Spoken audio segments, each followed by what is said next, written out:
Fala, gente, tudo bem?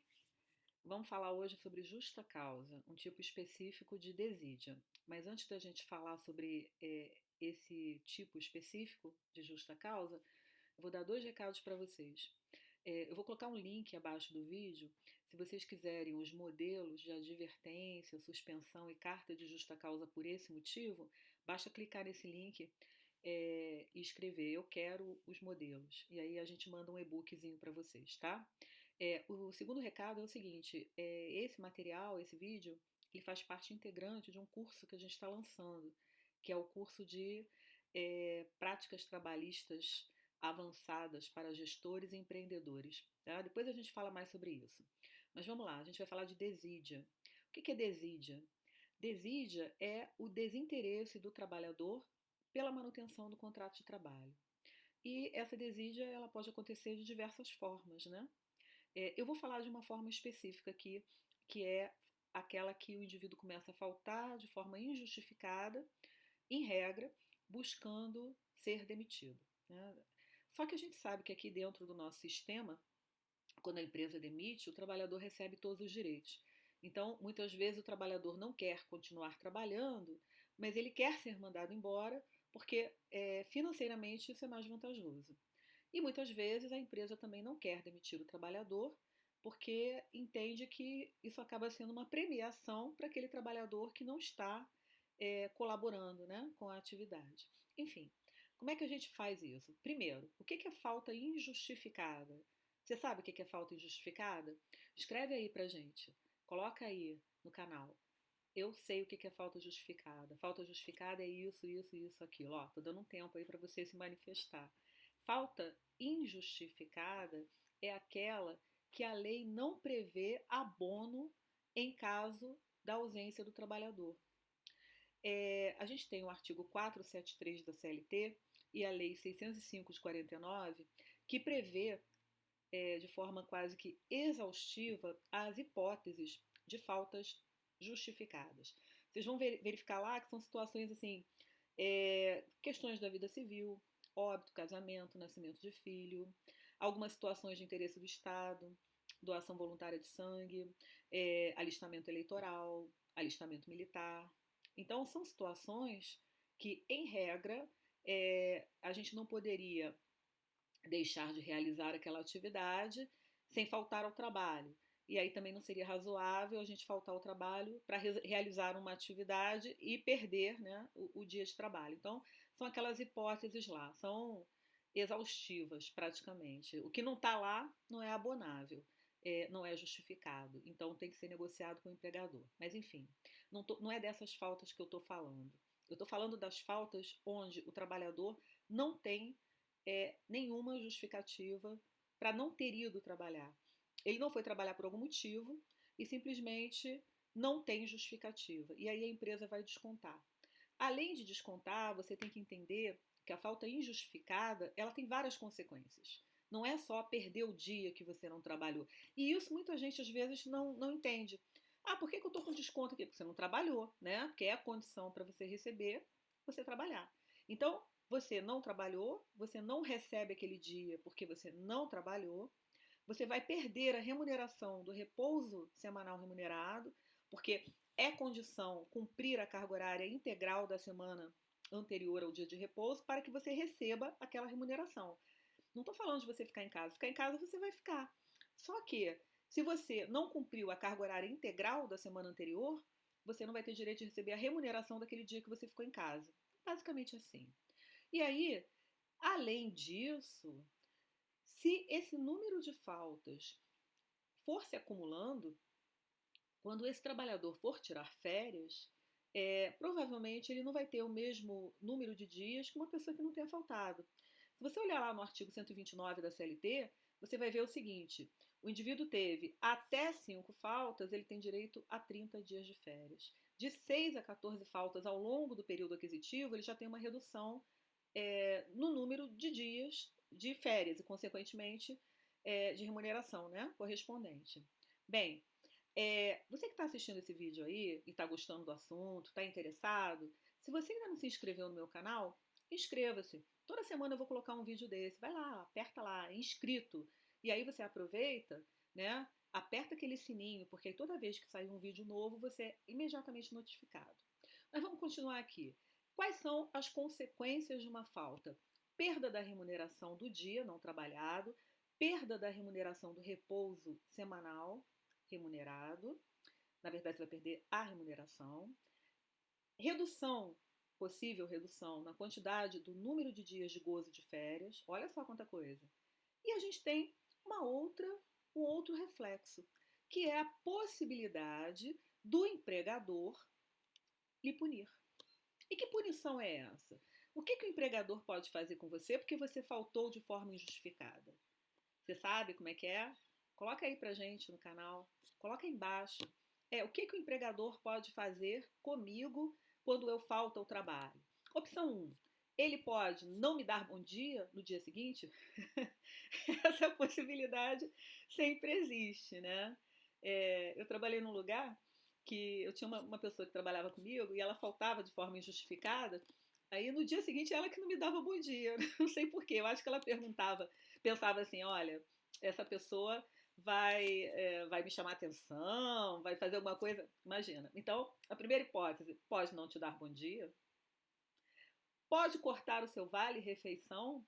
Olha só, se você faltou ontem de forma injustificada ou até de forma justificada, esse vale-refeição que você recebeu antecipadamente, tecnicamente ele não lhe é devido, porque o vale-refeição ele só é devido para o dia de trabalho. Talvez você não saiba disso, né? Eu tive uma situação também muito interessante que a menina faltou porque houve um falecimento na família dela e aí lá não fui eu que cortei não, tá, gente? Pelo amor de Deus. Aí lá na empresa, quando ela recebeu o vale-refeição seguinte, do mês seguinte, houve uma dedução. E ela veio falar comigo, né? Porque eu era responsável pela área, né, tecnicamente. E ela falou assim, que absurdo. Eu faltei, mas eu justifiquei.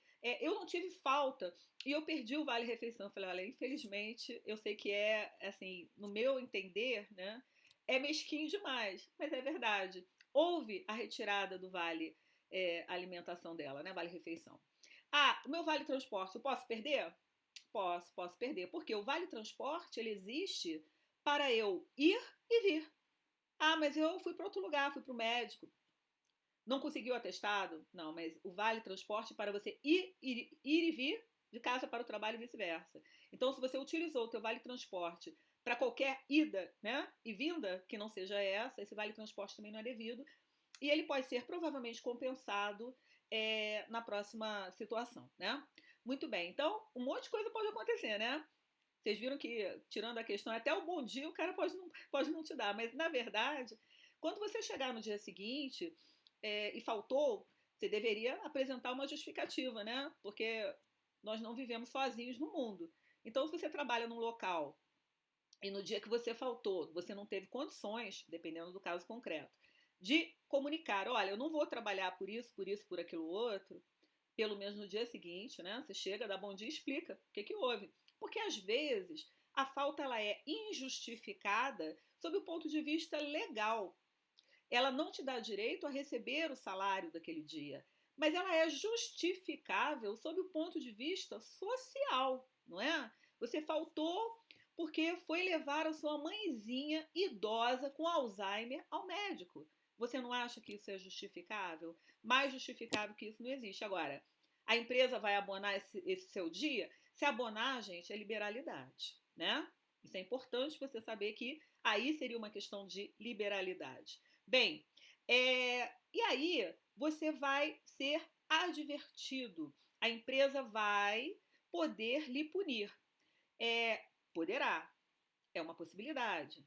Existem algumas empresas que têm um procedimento quase que automático de aplicação de punições em razão de faltas injustificadas. Por quê? Porque nós sabemos que existe um procedimento de desídia. Você sabe o que é desídia? Um nome esquisito, né? Desídia é o desinteresse do empregado pela manutenção do contrato de trabalho e ele começa a faltar para ser mandado embora. É uma das hipóteses. E aí, a empresa, para não ficar nessa situação, que muitas vezes é demorada, ela começa a criar um procedimento para atingir o objetivo final, que seria a justa causa, a aplicação da justa causa pelo motivo de desídia. E como é que a empresa faz isso, você sabe? Quantas advertências você tem que aplicar? Quantas suspensões? O que eu faço nesse momento? Se você sabe, ó, coloca aí embaixo. Você sabe quantas advertências eu tenho que aplicar no empregado antes de caracterizar uma desídia? Ó, tô dando um tempo aí para você pensar e escrever aí. Olha, na verdade, a lei não fala. Essa questão de advertência e suspensão é fruto da jurisprudência. Eu não tenho uma quantidade certa. O que eu tenho é um caminho lógico, gradativo, onde, esse é o fundamento, o trabalhador ele começa a praticar atos faltosos, no exemplo que eu estou dando, faltas injustificadas ao trabalho. Você sabe que você foi contratado para trabalhar, para cumprir o horário, né? E aí, a partir do momento que você não cumpre o horário, você está cometendo uma falta no seu trabalho. Você está desrespeitando o seu contrato de trabalho.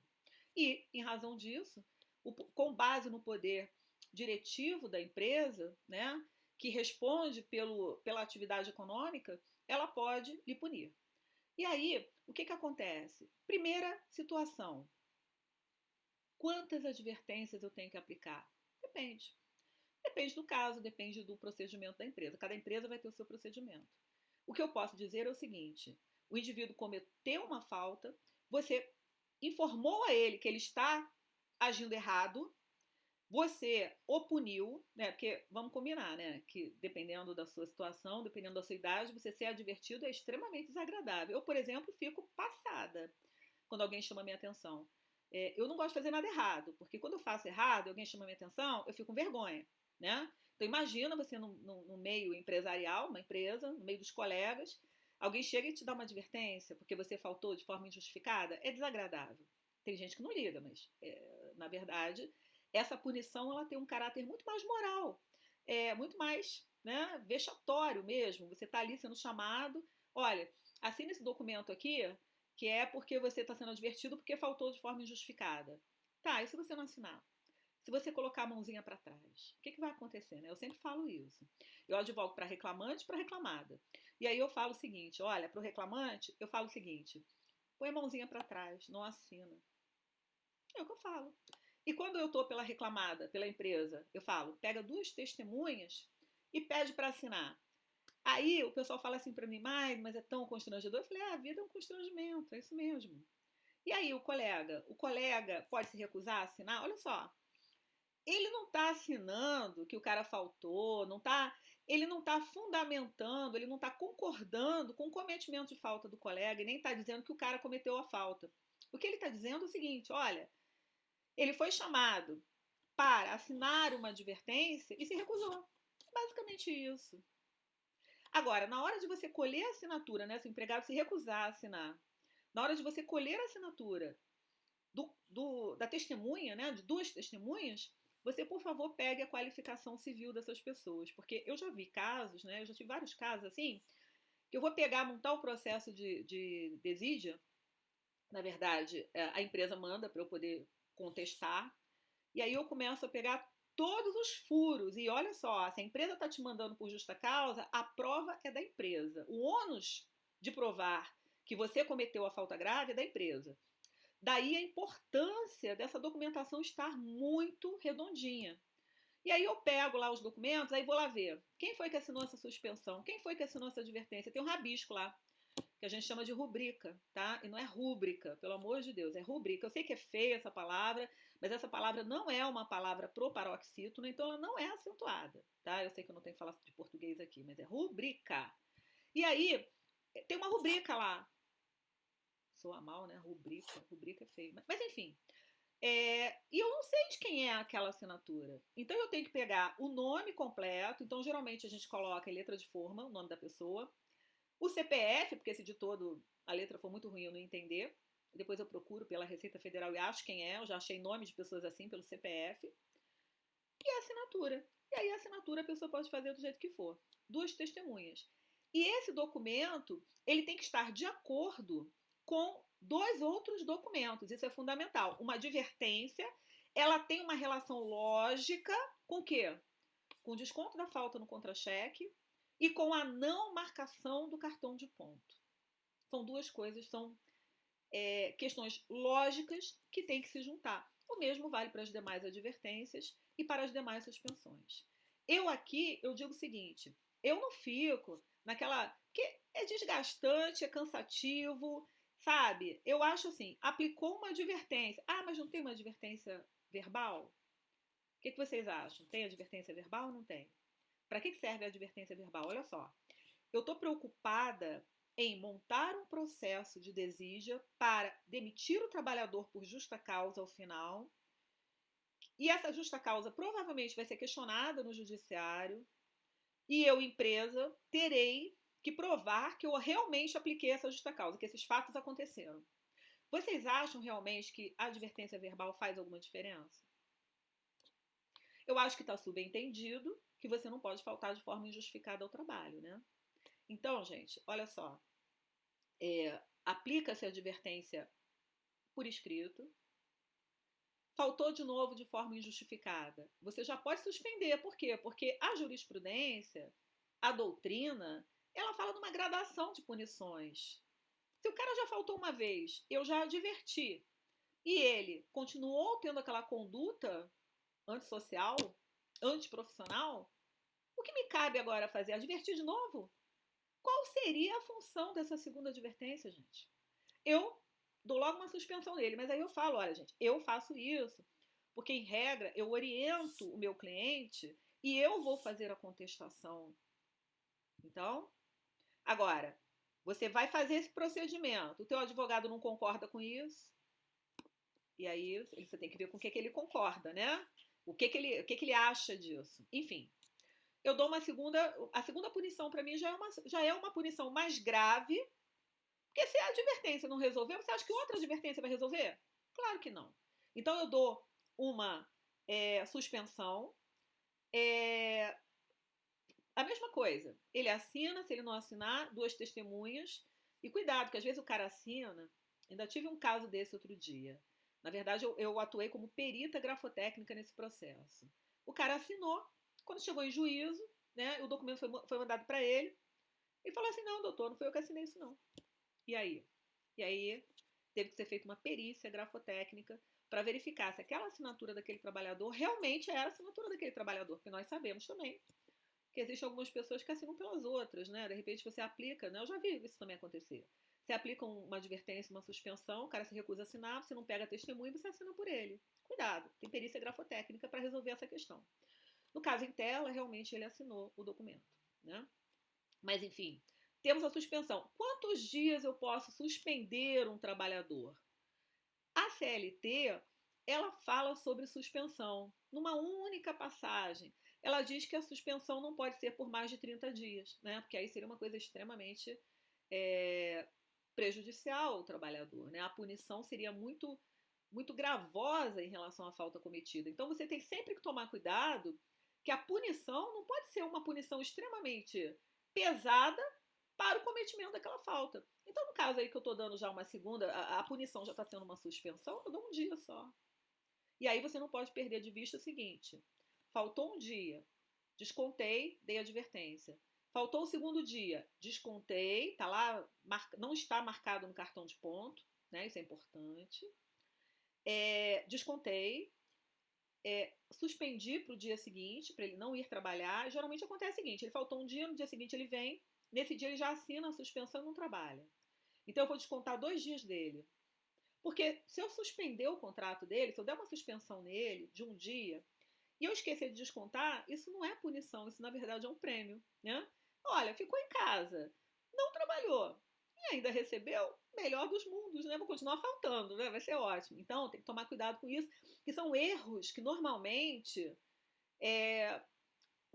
são cometidos. Eu vejo isso na hora que eu vou contestar. Eu pego lá, o cara foi suspenso, eu vou pegar, eu tenho que conferir, né? Porque o juiz vai fazer isso antes de eu fazer, o juiz vai fazer, né? E aí eu pego lá, cartão de ponto, beleza, não tá marcado. Suspensão, beleza, tá assinado, ou por ele ou por 2 testemunhas. Desconta a falta. Cadê? Que suspensão foi essa, meu filho? Não deu, né? Então eu tenho que verificar isso. E aí na terceira falta eu já aplico justa causa. E aí, gente, é o seguinte, aí você vai dizer, mas essa justa causa vai ser revertida? Não sei, vai depender do juiz, porque aí você pega, às vezes, alguns juízes que são pró-empregado, outros são pró-empresa. Eu vou tentar fazer de tudo para essa justa causa ser mantida. Agora, uma coisa é certa, isso tem um efeito pedagógico. Essa é a questão. Se todo mundo que começar a faltar, você começar a mandar embora, você sempre vai ter esse tipo de problema, porque os caras vão encontrar esse caminho e vão sempre seguir esse caminho. Agora, se o cara começar a faltar e você mandar ele embora, né, por justa causa, mesmo que chegue lá na justiça e reverta, vai reverter o quê? Vai pagar os direitos que você deixou de pagar no momento que demitiu, não vai ter multa do 467 porque é controvertido, talvez uma multa pelo atraso da rescisão também não, porque o que era devido no momento da justa causa você pagou. Então você vai pagar o que você naturalmente teria que ter pago, né, no momento que demitiu.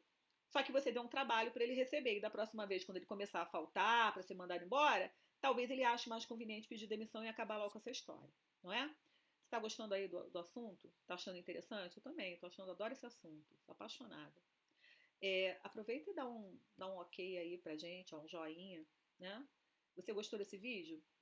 Compartilhe com os amigos, não é? Isso aí muita gente precisa saber, né? E agora, para terminar, você não esquece de apertar esse linkzinho aí para pedir o e-book com os modelos. Eu fiz os modelos especialmente para você. Coloquei lá modelinho de advertência, modelinho de suspensão, cartinhas de justa causa. Basta só você seguir aquele modelinho e colocar os dados do empregado e os dias que ele faltou. Olha que maravilha. Toda vez que você vai aplicar uma advertência, uma suspensão, você não fica em dúvida? O que é que eu escrevo naquele modelo? Já está pré-elaborado. É só você preencher as lacunas em branco, né? E agora, para fechar, apliquei a justa causa. Dou uma cartinha para ele, que está um modelinho aí no e-book que você vai pedir, eu vou mandar para você. E aí? Tenho que pagar alguma coisa a esse trabalhador? Claro, não é porque eu demiti por justa causa que ele não tem nada a receber. Existem verbas que são específicas na situação da justa causa. Tá gostando desse assunto da justa causa? Tá? Você quer mais alguma modalidade de justa causa? Você quer aprender mais alguma coisa? Coloca aí, ó. Quero saber justa causa de ato de improbidade. Aí eu faço um vídeo especialmente para você. O tipo que for mais pedido, eu faço um vídeo e coloco na semana que vem. Pede aí. Aí vou pagar o indivíduo. Tenho prazo para pagar? Tenho prazo para pagar. Tenho até 10 dias para pagar. Tenho que homologar? Nós sabemos que depois da reforma trabalhista não temos mais que homologar. Agora, prazo para entregar documentos, né? Ah, mas ele sumiu, não veio. Aí é telegrama, você tem que documentar isso. Ah, ele não vai receber, tem que depositar na conta dele, ou tem que fazer uma ordem de pagamento. Ou, em alguns casos, né? Algumas empresas fazem, inclusive, uma ação de consignação e pagamento, porque sabe que ele vai reclamar. Acho desnecessário, a menos que você tenha um jurídico, né, totalmente à sua disposição, tá certo? Vou pagar o que a ele? Aí é que é a questão. Vou pagar somente os dias trabalhados e as integralidades. Você nunca mais vai esquecer isso. Não tem que pagar proporção de décimo, não tem que pagar proporção de férias, não tem multa de 40%, não tem seguro-desemprego, enfim. É um termo de rescisão onde basicamente você vai pagar os dias que ele trabalhou e as férias se elas forem vencidas, ok? Bem, por hoje é só. Semana que vem eu coloco mais alguma coisa aí, dependendo do que você vai pedir aí, tá certo? E não esquece de se inscrever no canal e dar um likezinho pra gente continuar fazendo esse trabalho, né?